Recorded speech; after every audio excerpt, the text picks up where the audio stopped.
간호계의 오랜 수권인 간호법 제정이 21대 국회에서 결국 무산됐다. 지난해 간호법 제정안이 국회 본회의까지 통과해 입법 문턱까지 갔지만 윤석열 대통령이 제 요구권을 행사하면서 폐기 수순을 밟았다. 모든 국민이 지역사회에 수준 높은 의료 혜택을 받도록 한다는 문구가 쟁점이 됐다.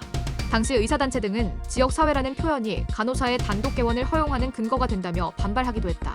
윤 대통령도 국무회의 당시 간호법안에 대해 유관 직역 간의 과도한 갈등을 불러일으키고 있고 간호 업무의 탈의료기 관한은 국민들의 건강에 대한 불안감을 초래하고 있다며 양곡관리법에 이어 취임 이후 두 번째로 제 요구권을 행사했다.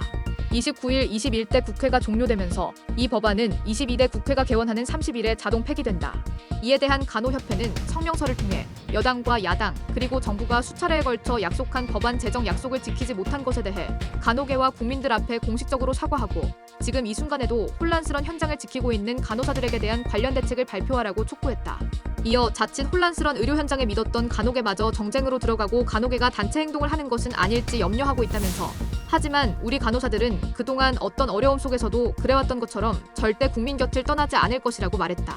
특히 여당과 야당, 정부는 22대 국회에서 가장 먼저 꼭 제정하겠다는 약속을 앞다투어 하고 있지만 투쟁을 멈추지 않을 것이라며 한 번 어긴 약속, 아니 두 번이나 어긴 약속이지만 더 이상은 늦출 수 없는 시대의 요구이기에 더 힘차게 투쟁해 간호법 통과를 반드시 이뤄낼 것이라고 목소리를 높였다.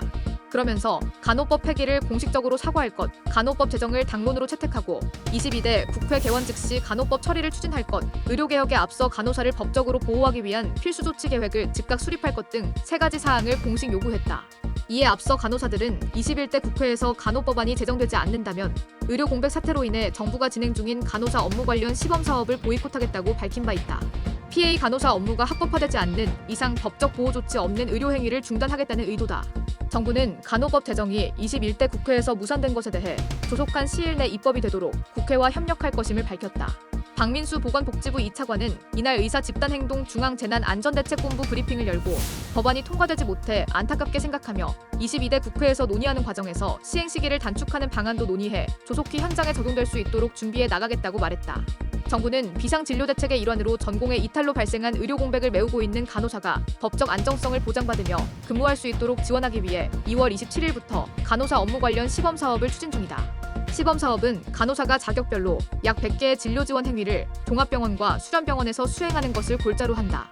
현재 4월 말 기준으로 총 155개 의료기관 1만 1,395명의 간호사가 참여 중이며 이는 3월 말 1만 165명 대비 약 12% 증가한 수치다. 정부는 대한간호협회와 협력해 체계적인 진료지원 업무 수행을 위해 수술, 외과, 내과, 응급 중증 분야에 대한 표준 교육 훈련 프로그램을 제공하고 있다. 또한 금년 중 참여 간호사들에게 한시적으로 수당을 지급하고 상시적인 교육 훈련 프로그램을 제공하는 등 지원을 강화한다는 방침이다.